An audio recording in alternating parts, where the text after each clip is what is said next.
Welcome to Inside the Studio, the official podcast of the Texas Heart Institute at Baylor College of Medicine. I'm Dr. Joseph Rogers, and together we'll explore the ever-evolving world of cardiovascular care.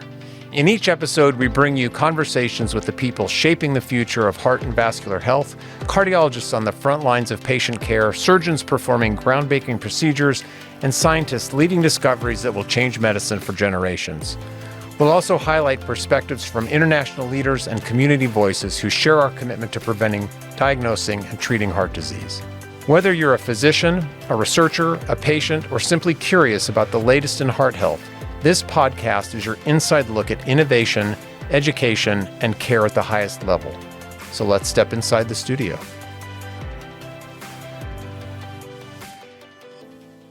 Hi, I'm Dr. Joe Rogers, and I'm the director of the Texas Heart Institute at Baylor College of Medicine. And we're here in the studio today with two very special guests. First, Dr. Amit Goyal, who's an assistant professor at UT Southwestern, sort of a very storied training history from California to Hopkins to Cleveland Clinic, and a structural and interventional cardiologist in the UT Southwestern system and at the VA in Dallas, also directing one of the cardiac care units there. So Amit, thanks very much. I'll get to the real reason that you're here in just a second, but also joined in the studio by Dr. Alex Sykes, who originally is a Houstonian, so welcome home. Thank you. Chief Fellow at UT Southwestern and staying on the faculty at the end of this academic year. So welcome to both of you, and welcome to the Texas Heart Institute. It's such an honor to be here. Yeah. Yes, completely. So we started the discussion today in Grand Rounds really focusing on cardio nerds. And I just want to, you start off with a very humble statement that struck me, where you said, I really have to get something off my back. You know, I wanted to be an academic cardiologist, but I don't really want to do research. And then as I was watching you tell this story of how Cardio Nerds started and evolved and what it's evolved into, sorry, but you actually are doing research. I got outed. It's true, actually. And maybe it wasn't the kind that you had intended on, but, you know, like it was really interesting and inspiring to watch what you've done with in retrospect what was an amazingly good idea. But I'd love to get both of your perspectives on the way medical education is evolving. You know, and I think all of us that have been in the space for a while feel it. You know, rounds are different. All of medical knowledge is in everybody's pocket. Talk a little bit about where we've come until this point, and then maybe even look forward, and what does this look like even 5 or 10 years from now? Yeah, I think in these discussions, I think the boogeyman that people worry about is that we're all just going to have a generation of medical learners that's on our iPhones, siloed into something where we plug in a program and then the computer sees a patient. And I feel very optimistic that it's the opposite direction. And so I think things like Cardio Nerds have democratized medical education. Yes, you have information in your pocket that's spaced different timed learning. Today I saw a left main lesion. I can go listen to that podcast episode and enhance my learning. But we're also, through Cardio Nerds, creating a network where we get to deepen our understanding of medical education. And something that came up in our survey as we interviewed the different fellowship programs across the U.S. is that people love didactics. People still love in-person didactics. And so the future state that I imagine is actually just an improved enhancement of all of us as learners, that we have the ability to access information at the time that's convenient to us so we can be individualized and make space for different types of trainees while also enhancing the person-facing time. So you with your mentor, you on rounds actually gets better and makes us all more engaged is the way that I, imagine it. Yeah, I'm reminded of third year of medical school when I started my surgery rotation. And the chief of surgery, he asked all of us, he's like, what makes a doctor different from a mechanic? And like everyone is giving answers, like, no, that's not it. It's like grumpy old man, he's an incredible surgeon. He said, the doctor doesn't leave when the shift is over. The doctor leaves when the patient's better, when the work is done, right? Really emphasizing that medicine is a calling. Like it is so much bigger than ourselves. And, it's hard to translate that into today's world of duty hour restrictions and also, people having families and earlier in training. But there's an ethos there that I feel like we're chipping away at, like the calling aspect of medicine, the awe in the science, the awe in the humanity. And this like emphasis on duty hours, the focus on screen time, it's just like depersonalizing medicine as a whole that just takes it away from like the core of what makes it so special. So I'd love to see ways of really kind of bringing back that awe in medicine. And I think even more important now with AI. So one thing we end all podcast episodes on is what makes your heart flutter in X. What makes your heart flutter in taking care of patients with, cardiovascular disease, and get to the humanism of what drove somebody to pursue this calling. And then I also think with the advent of AI and having knowledge and information so readily accessible, as well as integrating it into our clinical workflows, helping it be the scribe that can have that work done, we can shift our attention away from the screen and back to our patients, and free our minds to maybe focus both in education and in practice to not focus on memorizing things, but be more critical users of data and evidence, and then contextualize that for our patients. But to do that, you have to know your patients. You have to understand their values, what drives them, what are the limitations they have, socioeconomic barriers. And maybe there's a way in education when we can start focusing more on bringing it back to the patient, letting AI, hopefully in a positive direction, free us to do that, and maybe bring us back a little bit more of the sense of awe for why we do this. And it has to get back to the patient. It'll be really interesting because I think we're almost going to have to de-educate and then re-educate. I think we become so acclimated to working in an electronic health record, which I agree is very dehumanizing and excessively, we spend an excessive amount of time in that environment, right, in that electronic environment. And if you actually were allowed to work in a space where there was ambient listening and that would do much of the tedious, mundane work that we have to do, it almost feels like in some ways we're going to have to go back and recapture some of why most of us went into medicine anyway, and that was to have those sorts of relationships with patients and be able to extract information and help guide people and counsel and listen in a meaningful way. Yeah, absolutely. And even with our colleagues, right? I mean, like right now, we communicate with each other based on notes and try to interpret what the other person means, right? But being able to go and actually say, what are you seeing in the CT, and help me understand this, and go down and talk to the colleagues, and bring the heart team together in the room to give a patient sort of more of a consensus recommendation. I think there's a lot of value in that.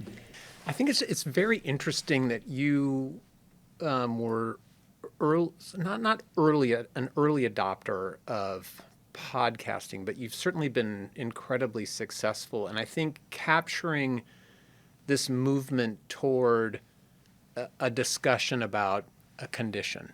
And it's a very different way than sitting in a lecture hall with slides and which is very unidirectional. I mean, is it the sort of the bidirectional interchange, do you think, of knowledge exchange that's so engaging in a podcast? Good. Yeah, I have a thought on this, and I think that when a learner on the podcast, the host, is asking questions of an expert,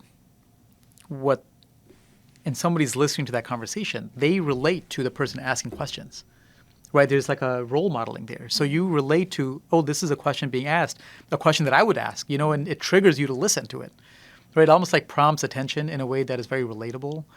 And it does, I think, translate into the social cognitive learning theory in that there is not just information that's being exchanged, but it's also role modeling, and that we kind of imprint on our learners, right? And I think with a podcast, it simulates there's a conversation, and it's not just okay, let me tell you the differential diagnosis for this. Let's have an exchange about it and share stories and maybe joke a little bit and show the humanity. So it really becomes very relatable and memorable. Like we are deeply social creatures, right? We don't remember data, right? Like you will know data, but you won't remember data. You won't internalize it. It won't be visceral. Right. What becomes visceral are stories, I totally the agree. jokes, right? And so when somebody answers a question in a conversation that relates back to an experience they had or a patient they remember, then you remember the story. It becomes visceral. It becomes organic, right? And this is why I also tell my learners, when you see a patient, then that's the time to read about it, because you will remember the patient, and then you will remember the data, right? And I think with podcasts, that's what happens. It's a discussion. It's something you remember because it's a story form. And then you also relate because, you would ask the same questions. I also think to your point about the social, dynamic of our learning, it's so amazing, a specific podcast like Cardio Nerds, that you can hear from people, professionals who you've admired maybe at a national conference, but you didn't get to hear what makes their heart flutter. You don't get to hear them talk about a case through their unique lens. And I think that that's something that is, as a trainee, very compelling. Yeah. And this, we're saying Cardio Nerds because we're here, but this is also applicable to when you see webinars or you see panel discussions at ACC. Like, it is that interaction and interchange between experts and learners and trainees. Like, it's the dynamic discussions that I think we tend to remember. And that's why I think the curriculum have also sort of prioritized like panels and discussions in a lot of these forums. I think the other thing that's really striking about this kind of a media approach is that as a trainee, you can learn from the very best clinicians across the entire country. And every training program has some amazing educators with incredible expertise, but you can actually then begin to learn from people who may have a different perspective, but you would never have been able to access in your program. Completely. I totally agree. I also think the component of having that accessibility in a bite-sized chunk, there have been several times I've been on our cardiac ICU rounds, saw a patient that I thought was interesting. One of the case report series, the suicide LV, I thought this is such a good case. Talked about it with our team that night, sent them a text, say, hey, just, for you, while you're making dinner, while you're doing something, listen to this podcast episode to just sort of do that spaced learning. Yeah. So there's just a lot of ways that it can come up in your teaching. Yes, from UT Austin. That was a great case. Yeah, it was great. I still think about that case. Great job. So I got very interested on the website and then in your comments about the academy. And what a brilliant idea. It strikes me as I talk to trainees that there are very consistent themes that people want to understand. They want to know more about, how do I take a career path? How do I pick a mentor? How do I review a paper for a journal? Like, I'm sure, we could probably sit here for the next hour and come up with, those series of questions that we all hear. How do you take what you're doing now, for example, in the academy, and then begin to expand that out and broaden it so that you're really touching more people and addressing these very common concerns? Yeah, that's a great question, Dr. Rogers, and I don't have a great answer to that because we've thought about expanding the academy, and it's really hard to do that and still maintain the value that it brings for people. Because there is the training part of it, there is the, going through the curriculum part of it, but there's also like knowing each individual and developing them as individuals on a personal level, and that's not scalable. But what you hope is, going back to like investments and ROI, is that every person that goes through a program like this, whether it's the academy or mentorship programs through the ACC, is that there is a very, by investing so much in people, and all of us have had people invest in us, and we pay it forward. Mm-hmm. And so you invest in people and hope that they will pay it forward. And then, maybe it takes some time and iterations, but that is a compounding effect, that hopefully, it's you can't prove that it'll happen, but you hope that it'll happen. And that's what you try to teach people is I am doing this for you because somebody did this for me. And so now you have this onus of responsibility. Right. Yeah, you can see the branching effect of that, right? And that is that 20 years from now, there will be a huge cohort of cardiovascular specialists that can trace back to Cardio Nerds and the experience, their original experience for exactly the same reasons that you just described. I mean, if you want to go back and look at an old example, think of Gene Braunwald's career, right? I mean, the people that he trained, that his mentees, and it just continues to branch out, and they're probably, it's a bit like the Kevin Bacon, the whatever degrees of separation. Like so many people have been touched by Dr. Braunwald in one way or another, and so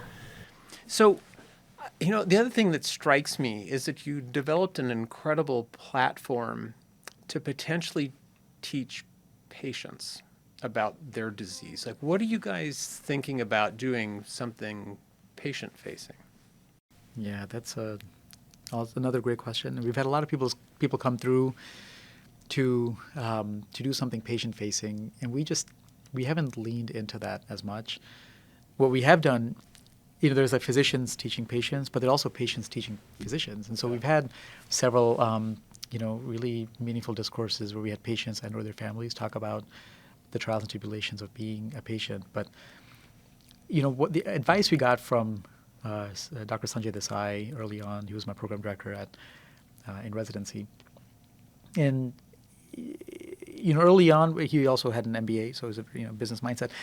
Is the reason small startups fail is that they have early success in something, and then they think they're good at everything, and they start doing everything, and then they lose what made them special, and they fail.